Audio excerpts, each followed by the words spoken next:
Sejam bem-vindos à PDL TV Magazine, um programa dedicado à cidade de Ponta Delgada e às 24 freguesias do maior concelho dos Açores.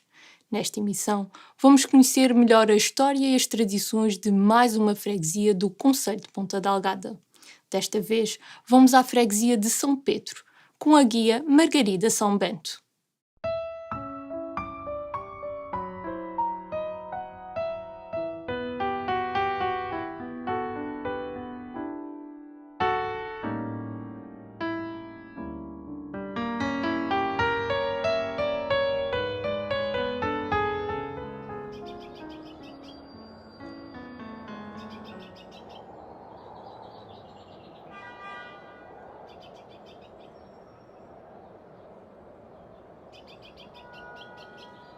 Sou Margarida São Bento e gostaria de levar-vos numa pequena visita à grande freguesia de São Pedro.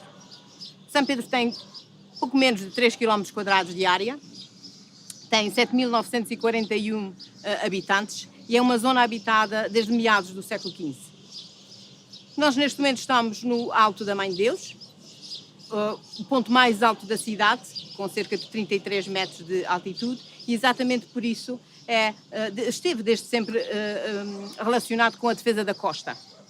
Isto é um cone de escórias, o resultado de uma erupção vulcânica ocorrida há sensivelmente 50 mil anos, e exatamente por estar relacionado com a defesa da costa, sempre foi conhecida por Forte da Mãe de Deus, o Reduto Dom João VI. Esta zona, esse reduto, esse forte, perde importância por causa da existência do Forte de São Brás. No entanto, no início do século XIX foi fortificado e durante a Primeira e a Segunda Guerras Mundiais houve aqui a instalação de peças de artilharia para vigia e defesa do porto.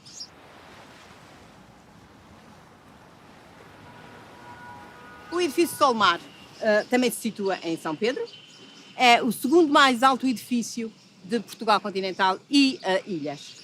Tem 137 metros de altura e foi construído nos anos 80, nos inícios dos anos 80 do século XX.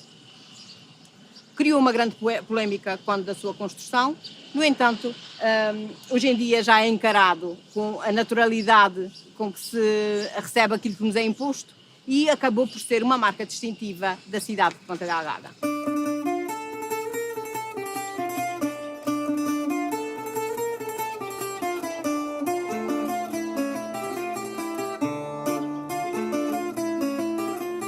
A Igreja da Mãe de Deus está situada no Alto da Mãe de Deus e a primeira Igreja da Mãe de Deus foi construída a meados do século XV por um morador da zona, o Sr.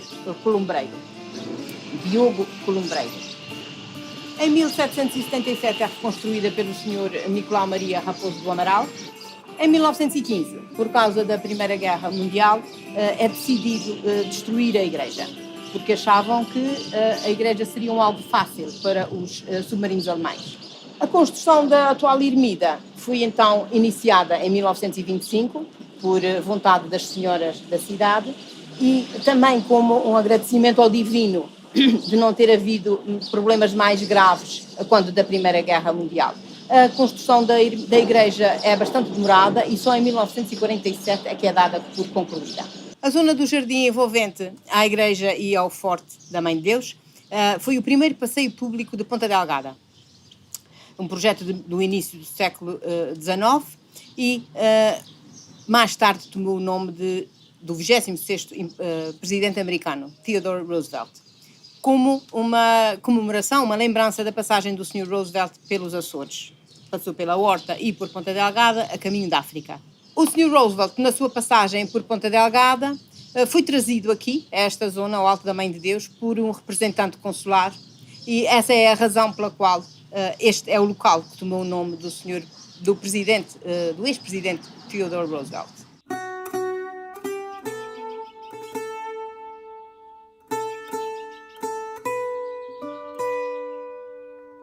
O cemitério dos ingleses também se situa na freguesia de São Pedro e está anexo à igreja de São Jorge, uma igreja de religião anglicana, e é o mais antigo cemitério de Ponta Delgada. Foi construído em 1828.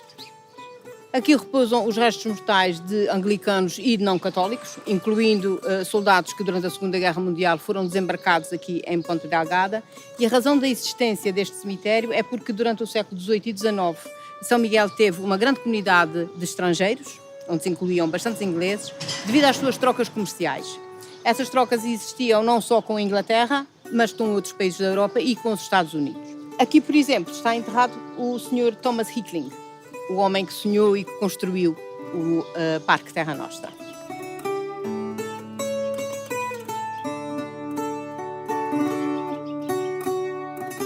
Estamos no Estado Municipal Marquês de Jardim Correia, onde até à construção em 78, do Estádio de São Miguel, era o estádio de futebol mais importante da ilha. Foi construído em 1946, era de terra batida, e foi construído em terrenos doados pelo primeiro Marquês de Jardim Correia.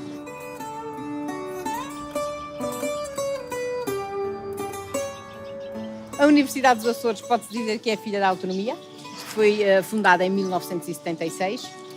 No edifício, o edifício da então reitoria, um edifício que era pertença, foi o palacete, pertença do segundo Visconde do Porto Formoso. Esse palacete foi construído na viragem do século XIX para o XX, foi considerado muito moderno para a altura e foi dos primeiros, se não mesmo o primeiro, a ter uma casa de banho dentro do edifício. Posteriormente é vendido, a Junta Geral do Distrito compra esse edifício e em 1960 começa então a vocação formativa desta zona. Esta zona onde nós nos encontramos é o Relvão. Originalmente era o Campo do Dízimo, onde se agrupava no século XIX, onde se juntavam todos os produtos sujeitos a esse imposto, numa zona descampada, nos arrabaldes de Ponta Delgada. Exatamente por isso, por ser uma zona descampada, plana e com erva, era chamado de Relvão. Foi aqui então, em 1832, que se juntaram um grupo de 7.500 homens, sob o comando do Dom Pedro IV, no contexto das revoltas liberais, partiram em direção ao norte de Portugal, à praia do Mindelo, arredores do Porto, para ajudar na luta contra o rei absolutista. Tomaram a cidade e conseguiram derrotar as forças absolutistas do rei Dom Miguel e assim ficou o liberalismo implantado em Portugal. Estes homens seriam conhecidos como os Bravos do Mindelo, numa alusão ao destino, mas não à origem. Em finais do século XIX, esta zona ajardinada é um passeio público, acaba por tomar o nome de Alameda Dom Pedro IV, segundo recomendação do próprio Dom Pedro IV em 1833, como lembrança do que tinha sido conseguido por ele em termos da história de Portugal. A disposição das árvores aqui plantadas tem exatamente a ver com esse episódio, porque lembra os soldados em parada. No topo da Alameda Duque de Bragança existe um edifício, hoje é ocupado pelo Instituto de Meteorologia Afonso de Chaves. Originalmente foi a sede da Sociedade Promotora da Agricultura Miquelense, uma entidade de extrema importância durante o século XIX para a economia da região. Chegou a ser uma dependência do Museu Carlos Machado, abrigando aqui a sua secção de arte. E intimamente ligado com o Observatório de Meteorologia Coronel Afonso de Chaves, tem que se falar no Coronel Afonso de Chaves. O Coronel Afonso de Chaves era um lisboeta de nascimento, açoriano de coração, militar de carreira, um homem extremamente inteligente e a história da vida dele está ligada, funde-se com a história da meteorologia nos Açores.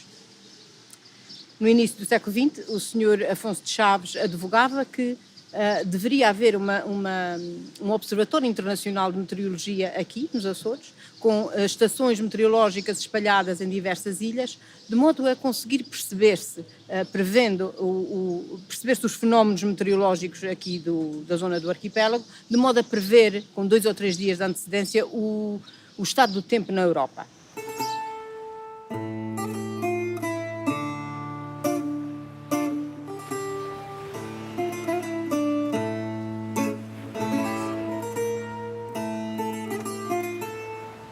É provável que esta zona aqui tenha sido o local da construção do primeiro templo, na zona onde viria mais tarde a ser a cidade de Ponta Delgada, a Igreja de São Pedro.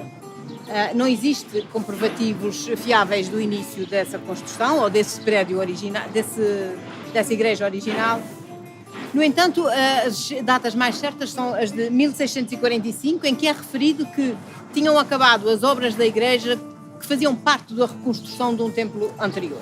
De qualquer maneira, é em 1773 que a Igreja de São Pedro tem essa configuração que nós temos hoje em dia, uma igreja de uma só nave.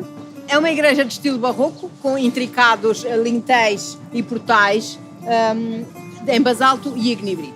Dom Pedro IV, durante a sua estada aqui na Ilha de São Miguel, em 1832, ficou alojado aqui ao lado, na casa onde hoje é o edifício do Tribunal de Contas. À altura era a casa do morgado José Caetano, e é esta a igreja que Dom Pedro IV usa. Por via desse facto, em 1895, a igreja adquire o estatuto de Capela Real, de Igreja Real. E isso permite dar-lhe algumas benesses, inclusive os párocos da igreja têm um ordenado mais elevado. Estamos na Calheta de Pero de Teivo, e a Calheta de Pero de Teivo, pela sua situação geográfica, foi das primeiras zonas a ser habitada aqui na zona de Ponta Delgada. Era uma baía que permitia a entrada e saída de mercadorias como alternativa à Vila Franca. E essa foi a grande função inicial da Calheta de Pero de Teivo.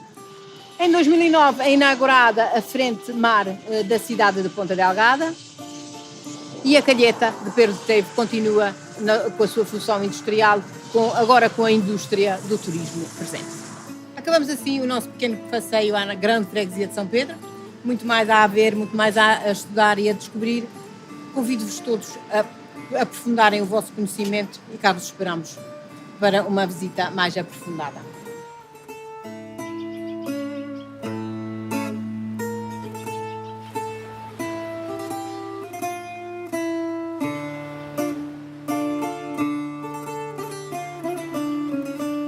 Como já é habitual nestes programas, depois de conhecermos a terra, vamos conhecer as suas gentes.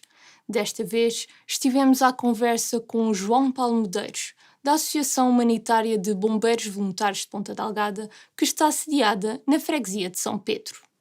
A história conta já com 142 anos de existência e, portanto, é uma história rica de tradições, de sucessos, de alegrias, de tristezas, a marcar o concelho de Ponta Delgada e também, mais recentemente, também o concelho de Lagoa, porque servimos os dois concelhos. Mas é uma história, sobretudo, rica de homens e mulheres que tiveram coragem de fundar esta associação de utilidade pública hoje e que conta com mais de 100 homens no ativo, homens e mulheres de todas as idades, e que contribuem para a salvaguarda de pessoas e de bens aqui na nossa cidade de Ponta Delgada.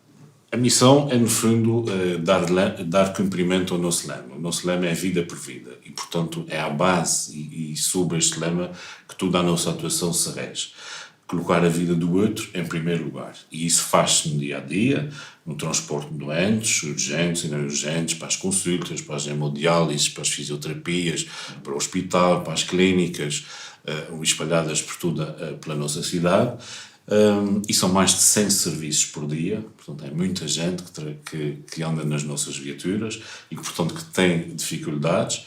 E também, claro, aquela missão que está subjacente àquilo que nós, quando pensamos em bombeiros, pensamos em fogo, pensamos em acidentes, e de facto acontece todas as semanas, acontecem fogos, acontecem acidentes, com maior ou menor gravidade, mas estamos cá 24 horas por dia, 365 dias por ano, sempre prontos e aptos para agir e reagir em prontidão. E, portanto, dar corpo ao lema vida por vida. Existe o corpo de voluntários, que compõe o corpo de bombeiros, e, portanto, aí já passamos para os 150, mais ou menos. Depois temos ainda a nossa charanga, que é uma instituição emblemática do Conselho e da nossa instituição, e aí tem uma média de 60 elementos. Depois temos uma outra componente que nos dá muito gosto e muito orgulho, que é a Escola de Infantes e Cadetes. Costuma-se dizer o povo, na sua imensa sapiência, que de pequenino é que se torce o pepino.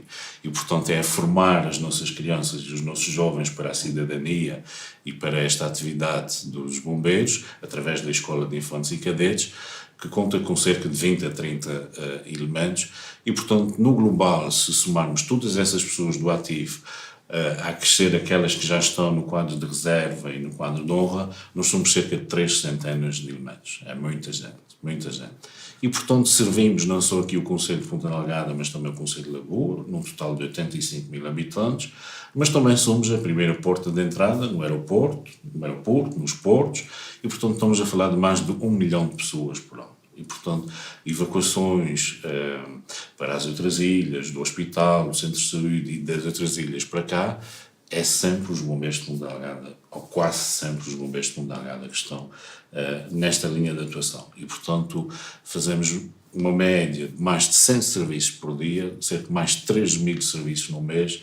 As nossas ambulâncias percorrem mais de 8.000 quilómetros, cada uma mais de 8.000 quilómetros no mês, e, portanto, eu costumo dizer que aquilo que um cidadão normal numa viatura faz num ano, uma revisão de um carro, nós fazemos de 2 em 2 meses.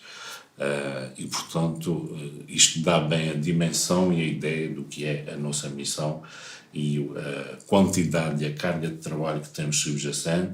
As nossas dificuldades é fazer face aos vencimentos todos os meses, são mais de 100 mil euros por mês, para pagar os mais de 100 funcionários, pagar aos nossos fornecedores a tempo e horas, porque esta é uma instituição de bem e de honra, e depois pagar àquele que está sempre presente connosco, mas muitas vezes esquece de nós, que é o Estado, os impostos, a Segurança Social, que todos os meses são na ordem dos 50 a 60 mil euros de impostos que pagamos. E, portanto, hoje, por acaso, foi o dia de pagar os impostos, foram 73 mil euros. Portanto, é algo de extremamente simpático. É um dever moral de todos os cidadãos residentes em Ponta Delgada e Lagoa e todas as instituições e empresas ser sócio dos bombeiros.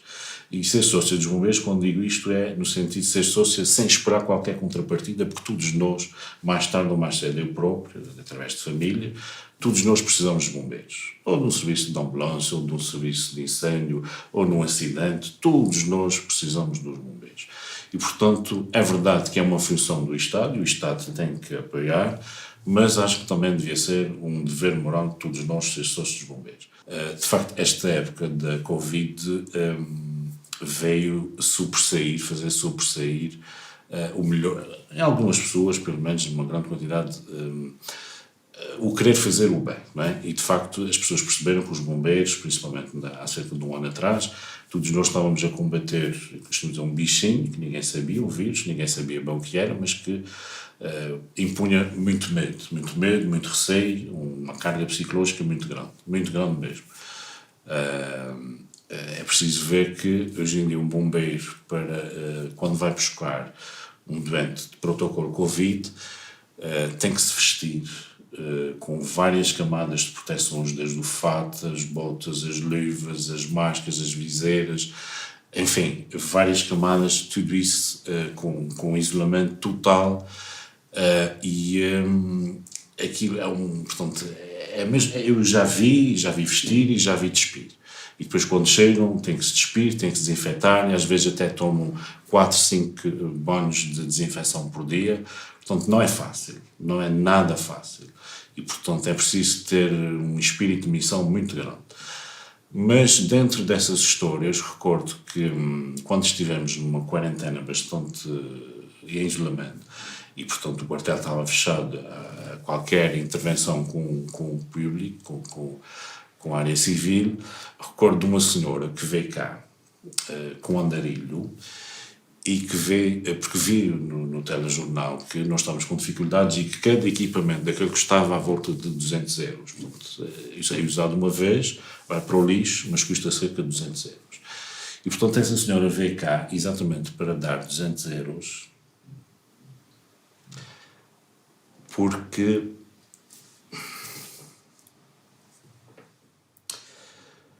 via que os bombeiros tinham dificuldades. E, portanto, ela era uma pessoa reformada, com muita dificuldade em andar, e, portanto, veio cá para fazer a sua missão. Como o saber não ocupa lugar, vamos agora para a nossa rúbrica Sabia Que? A PDL TV Magazine irá trazer mais uma curiosidade sobre o nosso concelho, que hoje será dedicada à freguesia de São Pedro. Sabia que o fontanário, que se encontra na Praça Vasco da Gama há mais de 100 anos, antes de 1897, esteve instalado no fundo da Alameda Duque de Bragança, na freguesia de São Pedro. Seguimos agora para mais um momento cultural com a nossa sugestão de leitura da semana numa das livrarias da nossa cidade. O livro Lado de Cá é um livro composto por contos e gravuras de Tomás Borba Vieira. É um livro que é composto por 3 contos, sendo o primeiro Jura da Vingança, o segundo Carpinteiro Plácido e o terceiro Morrer de Rir. É um livro que tem o prefácio de José Maria de França Machado e este diz-nos que Tomás Borba Vieira é um pintor que escreve e é um escritor que pinta. É um livro que fala e relata contos da Ilha de São Miguel, contos de personalidades reais ou não, isso não é descrito, e é um livro que tem uma forma muito leve de tratar temas que são, por vezes, um pouco pesados, desde a imigração, as dificuldades da imigração, até passando por um caso de violação. É um livro que fala de personagens que, por vezes, até podem ser comparadas a personagens mitológicas. Aqui podemos ver uma das gravuras que ilustram tão bem o livro, neste caso a companhia do Adroaldo. Esta é uma obra muito bonita, de fácil leitura e que é perfeita para quem gosta de contos, quem gosta de ilustrações. Despedimos-nos assim de quem vive Ponta Delgada com alma e coração. O programa encerra com um momento musical da responsabilidade de Mário Fernandes, um artista que se entregou à música desde muito cedo, começando a cantar fado para a sua mãe quando ainda era apenas uma criança. Já nos anos 90, cantou em alguns locais emblemáticos do fado em Lisboa e, quando entrou na universidade, dedicou-se à música de corpo e alma, tornando-se uma referência e recebendo mais de 150 prémios como cantor a solo. Por tudo isto e muito mais, não perca este momento musical. Quanto a nós, voltamos na próxima semana para mais uma breve visita à nossa cidade e ao nosso concelho. Até breve.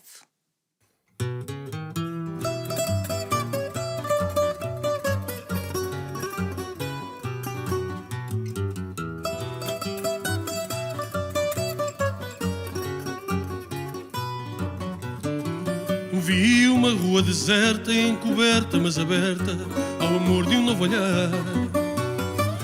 Vi uma rua deserta, encoberta mas aberta ao amor de um novo olhar. Por isso me convenci que era aqui longe de ti que eu devia vir morar. Por isso me convenci que era aqui longe de ti que eu devia vir morar. Fiz aqui a minha rua que foi tua, mas a lua diz que não te quer cá mais. Fiz aqui a minha rua que foi tua, mas a lua diz que não te quer cá mais. Porque não gosta da gente que não sente eternamente que as paixões são imortais. Porque não gosta da gente que não sente eternamente que as paixões são imortais. E mesmo quando termina numa esquina cuja sina é dar cabo das paixões. E mesmo quando termina numa esquina cuja sina é dar cabo das paixões. A paixão fica guardada e forçada a não ser nada vai minando os corações. A paixão fica guardada e forçada a não ser nada vai minando os corações. Por isso é que eu não te ligo e que digo que consigo viver muito bem sem ti.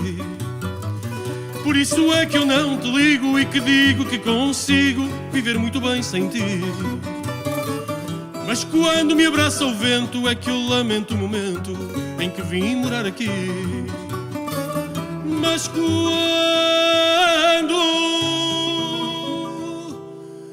me abraça o vento é que eu lamento o momento em que vim morar aqui.